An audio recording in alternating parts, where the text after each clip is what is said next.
নমস্কার বন্ধুরা, আমি ঝিলিকের রান্নাঘরে আবার আপনাদেরকে স্বাগত। আপনারা সবাই কেমন আছেন?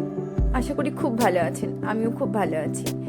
তো আজ আমি নতুন একটা রেসিপি নিয়ে আপনাদের সামনে হাজির হয়ে গেছি, যেটা হচ্ছে একেবারে মিষ্টি টাইপের একটা রেসিপি, ব্রেড মালাই চমচম, যেটা আমরা দোকানে খেয়ে থাকি, খুব ভালো লাগে খেতে।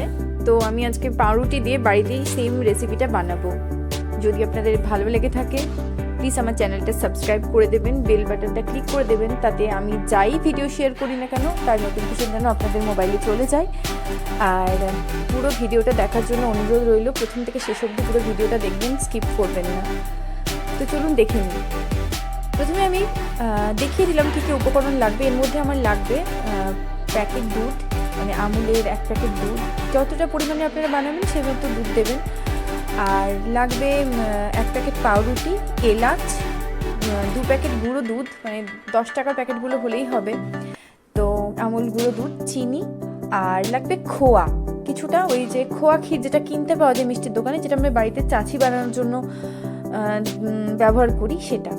তো প্রথমে আমি কি করলাম, কড়াইটা গ্যাসের মধ্যে চাপিয়ে নিয়ে প্যাকেট দুধটা প্রথমে ফুটিয়ে নিলাম ভালো করে। ফুটিয়ে নেওয়ার পর কিছুটা দুধ আমি উঠিয়ে রেখে দিলাম সসপ্যানের মধ্যে, আর বাকি দুধটার মধ্যে পরিমাণ মতো চিনি দিয়ে দিলাম, আর দিলাম এলাচ, মোটামুটি 6-7টা মতো এলাচ আমি এর মধ্যে ছাড়িয়ে দিলাম। এবার আমি এর মধ্যে খোয়াটা দিয়ে দেবো, দিয়ে এটাকে আমি ভালো মতো করে ঘাঁটতে থাকবো।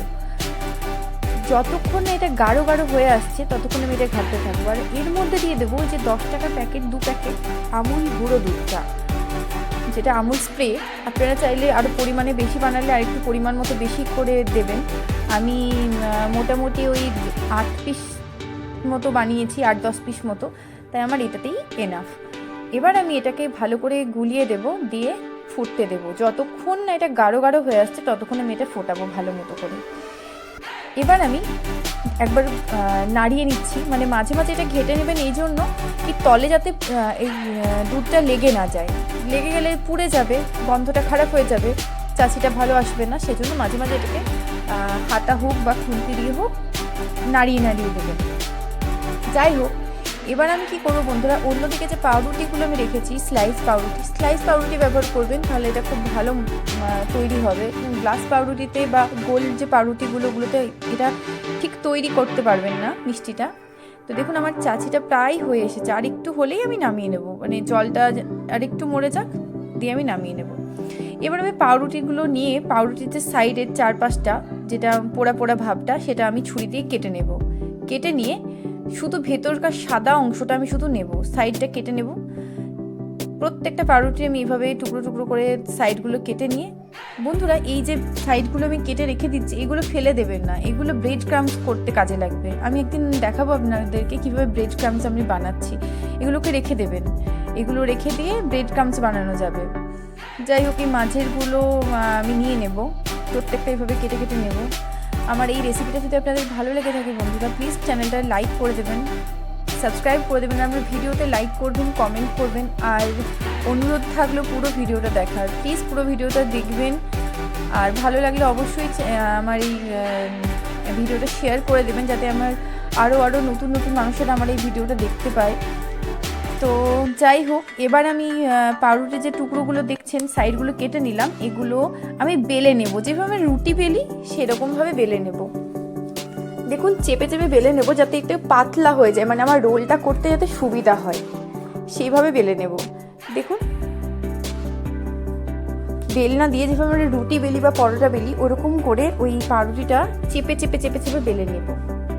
দেখবেন যখনই বেলবেন না পাউরুটিটা, তখন দেখবেন আরও পাতলা হয়ে যাবে, মানে একদম নরম হয়ে যাবে। এরকম করে আমি সব টুকরোগুলোই ভালো করে চিপে চিপে বেলে নেব। বেলে নিলে আমার রোলটা করতে সুবিধা হবে, সেজন্য। দেখুন একেবারে বেলে বেলে বেলে বেলে নেব। অন্যদিকে আমার চাচি তো রেডি হয়ে গেছে, একেবারে রেডি হয়ে গেছে। দেখুন এবার আমি এটা চাচিটা বাটির মধ্যে তুলে নেব, গরমটা তো দিতে পারবো না, সেজন্য বাটির মধ্যে উঠিয়ে অল্প অল্প করে উঠিয়ে নেব, যতটা পরিমাণ লাগবে। আবার কিছুটা শেষ হয়ে গেলে আবার নিয়ে নেব বাটির মধ্যে। এবার আমি এটা নিয়ে নেওয়ার পর চামচে করে ওই পাউরুটি যেটা বেলে নিলাম তার মধ্যে লম্বা করে দিয়ে দেবো, যেভাবে আমরা পাটিসাপটার পুর দিই সেরকমভাবে। দেখুন লম্বা করে নিয়ে আমি এবার এটাকে রোল করে নেব। এবার রোলটা যাতে খুলে না যায় একটু জল নেবেন বাটিতে, যদি চেপে রাখতে পারেন তাহলে ঠিক আছে, আর যদি চেপে না থাকে মানে খুলে যদি যায় এটা ভাঁজটা, তাহলে একটা বাটিতে একটু জল নেবেন সামান্য, দিয়ে লাস্টের মুখটাতে একটু জল দিয়ে দেবেন, তাহলে দেখবেন আঠার মতো লেগে যাবে, মানে চেপে লেগে যাবে। আমি দেখিয়ে দিচ্ছি কীভাবে করবেন। প্রথমে পাউরুটিটা নিলেন, নেওয়ার পর লম্বা করে পুরটা দিয়ে দিয়ে এবার রোলটা করে নেবেন। রোলটা করে নিন, দিয়ে এই যে এই মুখটায় একটু জল দিয়ে দেবেন। যদি না মানে খুলে যদি যায় তাহলেই বলছি, যদি না খুলে যায় তাহলে কোনো সমস্যা নেই, খুলে গেলে একটু সামান্য জল দিয়ে দেবেন, দিয়ে চেপে চেপে ওইভাবে রাখবেন। এভাবে প্রত্যেকটা পাউরুটি এরকম রোলগুলো করে নেবেন। যখন প্রত্যেকটা পাউরুটি এভাবে রোলগুলো করা হয়ে যাবে, অন্যদিকে দুধটা আরেকবার গরম করতে দিয়ে দেবো। যে সসপ্যানে যে দুধটা আমি বসিয়েছিলাম সেটা আরেকবার গরম করতে দিয়ে দেবো, কারণ গরম দুধটাই লাগবে আমার এখানে। এটা খেতে এত ভালো লাগে, পুরো দোকানে দেখবেন মালাই চমচম যে এরকম মানে পাওয়া যায় যে মিষ্টিটা, কেমন লাগে খেতে। এই যে আমি পাউরুটি দিয়ে বানাচ্ছি বুঝতেই পারবেন না যে আমি এটা পাউরুটি দিয়ে বানিয়েছি। এটা যখন আমি বানিয়ে নেওয়ার পর গরমের দিনে ফ্রিজে মানে রাখলে খুব ভালো হয়। শীতের দিন তো ফ্রিজের খাবার খুব একটা খাওয়া যায় না, প্রচুর ঠান্ডা থাকে, তো সেই জন্য বাইরেই রাখবেন, এত ভালো লাগবে খেতে। দেখুন আমি দিলাম, এবার এরপর থেকে আমি দুধটা দিয়ে দিয়েছি, দেখুন এই দেখুন দুধটা দিয়ে দিয়েছি এর মধ্যে। এবার এর মধ্যে আমি দুধটা দিয়ে দিয়েছি, গরম দুধটা হাতের মধ্যে করে করে আমি গোটাই এর মধ্যে ছড়িয়ে দিলাম।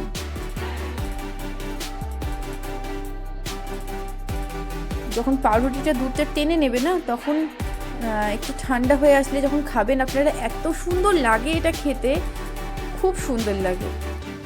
এর মধ্যে যদি আরেকটা জিনিস আপনারা অ্যাড করতে চান তো করতে পারেন, আমি এটা অ্যাড করিনি কারণ আমার বাড়িতে কেউ খাবে না বলে আমি অ্যাড করিনি। আপনারা এর মধ্যে একটু আলমন্ড বাদামকে গুঁড়ো করে উপর থেকে ছড়িয়ে দিতে পারেন, ভালো লাগবে।